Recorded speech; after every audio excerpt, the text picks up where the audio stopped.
Hello，大家好，我係 Dr. Raymond Wong，透視 SDG 節目主持人。今日同大家傾下咧，又係另外一個號碼啦。咁啊，呢個係咩咧？8號仔 ，OK， 8號仔係咩啊？唔係股票嗰個啊，係呢一個8號可持續發展目標入邊嘅8號 Decent Work and Economic Growth。咁啊，喺可持續發展嘅呢個經濟同埋增長嘅情況底下咧，需要到啲咩啊？需要到梗係有政策嘅支持啦，有政策同埋有呢啲大企業嘅扶持咧，中小企咧就可以一路成長嘅發展啦。咁啊，人人有工做嗱。咁呢一個咧，其實聽落好簡單嘅啫嘛。咁但係有一樣嘢好重要嘅就係如何可以推動政策啊？嗱，咁點解會有呢個聯合國可持續發展目標先？就係因為聯合國去100幾個國家簽訂啊嘛。咁點解佢會簽訂呢一個可持續發展目標啊？大家知唔知啊？咧，因為氣候變化，大家有個共同嘅議題。咁咧，所以喺呢一個部分咧，又好着重啊，好深入嘅咧，就係政府希望推動呢個碳中和。咁啊，希望咧咁啊嚟到大家咁啊一齊去保護環境。咁啊喺呢一個從而當中咧，就會產生咗好多嘅經濟嘅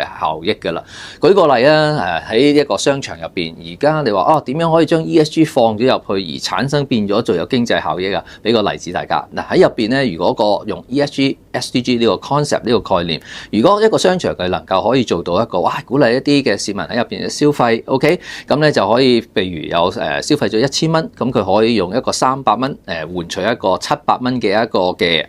叫做用回收物料做嘅車仔買送車啦，我哋叫環保車啦，然後入邊咧仲有一個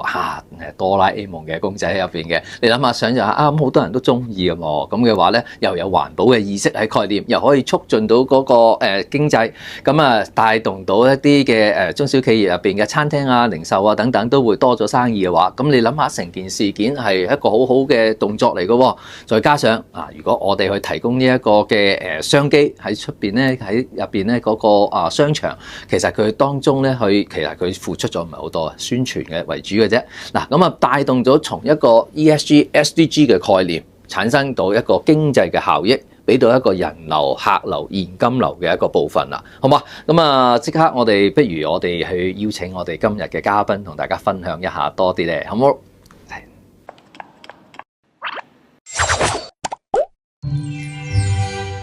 ？Hello， 大家好，又翻到嚟呢個第二部分嘅節目內容啦。今日講嘅咧係 SDG 8號 number 體面工作同埋呢個經濟增長。咁啊，今日咧好高興咧邀請到咧香港綠色建築議會咧賴漢忠工程師係執行總監。你好 ，Harry。早晨。你好，早晨。咁咧係啊，呢一度咧就好高興啦，邀請到Harry 咧過嚟同大家分享一下呢個 number 入邊咧其實好代表性嘅。點解咧？因為經濟增長咧一定會關注到咧係有關呢個建築業嘅，係咪？咁所以想先問下 Harry 啦，Harry， 咁喺香港嘅建築業入邊咧，有邊一啲成功嘅建築嘅案例咧，同埋點樣可以令到咧呢個經濟嘅增長咧係同時有保障到個工作嘅質量啊？好啊，其實咧我哋建造業最緊要就係有推動呢個綠色建築啦。係啊，咁綠色建築就係話喺個建築嘅生命週期度點樣盡量減低對環境嘅影響，同埋咧亦都為佢嘅用戶啊、住戶啊或者係使用者提供一個舒適嘅環境啊、安全嘅環境啊咁樣啦。咁所以其實佢個範圍好廣嘅，即係包括呢個去到由住宅啦，去到商業大廈啊、商場啊，甚至去到學校啊，甚至最新嚟講數據中心啊，諸如此類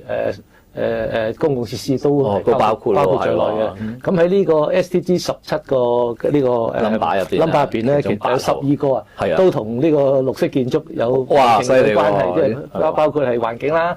即係經濟啦、安全啦等等啦咁樣。咁去到 SDG 8咧，主要就係話點樣可以喺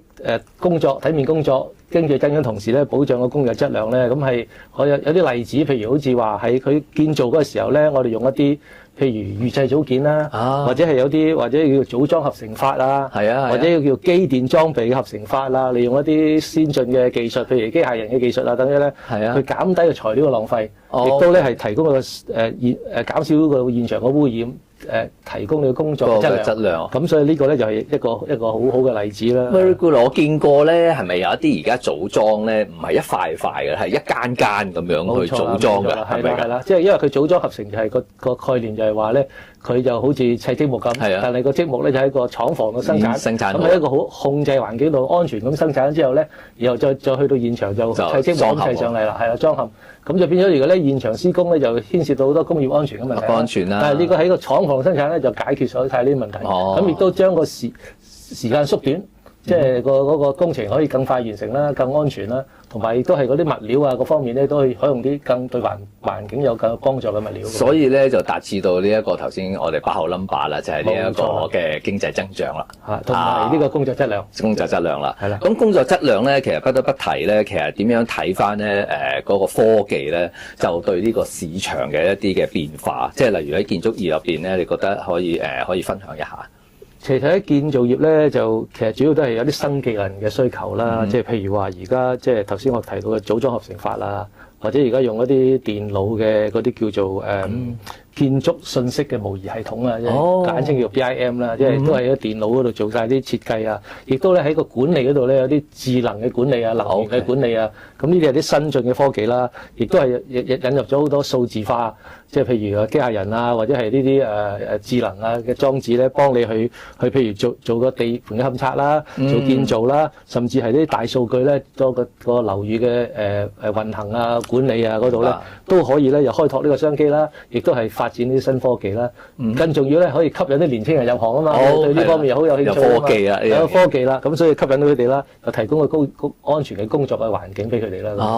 咁其實咧我都聽聞喺地盤嗰度咧施工嘅時候都有一個叫 4S 嘅系統啊嘛，係嘛？即係保障佢哋咧，即係建築嘅時候咧，都我聽聞咧都係好高科技嘅。點解咧？佢哋入門口咧開始咧已經話有打卡啊、人面識別啊，好似聽講話頭盔咧都智能喎，而家好犀利喎。係啊，甚至佢即係可以監察到咧，就係嗰個工人喺個地盤嘅咩位置啊。如果佢譬如可能真係手傷唔喐啊，咁啊即係已經監察到嘅，即刻可以通知啲人去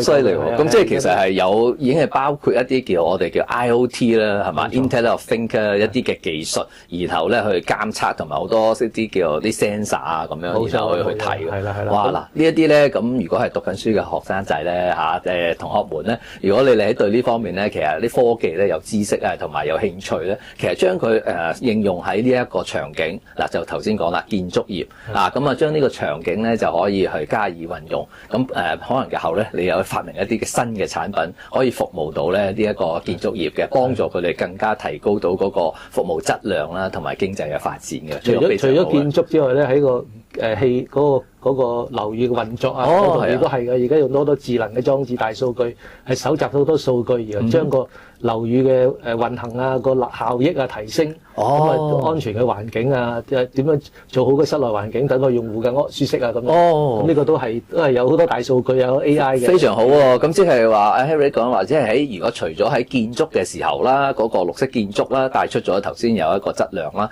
原來施工好之後咧營運啦，之後咧嘅管理啦，都透過呢個科技同埋有大數據可以幫到手喎。冇錯。哇！犀利啊！呢一個好高深學問啊！咁啊，亦都係啦，即係話唔係就咁喺前期可以做完就算㗎啦，係後期都會仲有嘅。咁好啦，咁啊想問下咧，另外啦，即係如果係 NGO 咧，作為一個咁啊，即係香港綠色議會、建築議會咧，咁都係一個 NGO。咁你喺創造就業方面咧，個角色又扮演緊點樣嘅咧？係，我哋作為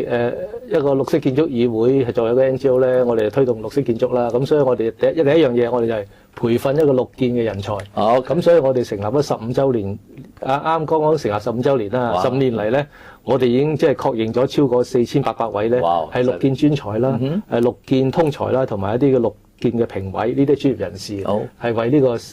個綠色建築提供服務嘅。咁亦都咧，我哋亦都係3年前咧推出咗一個叫做綠建領青嘅計劃，就係咧希望培育一啲年青嘅專業人士係投身呢個行業，參與我哋呢個教育啊、培訓啊等等嘅工作。咁呢個就係即係人才培訓啦。亦都咧，我哋希望咧就除咗人才之外咧，希望促進呢個綠色金融嘅發展。咁喺綠色建築同埋綠色金融，因為我哋有啲評估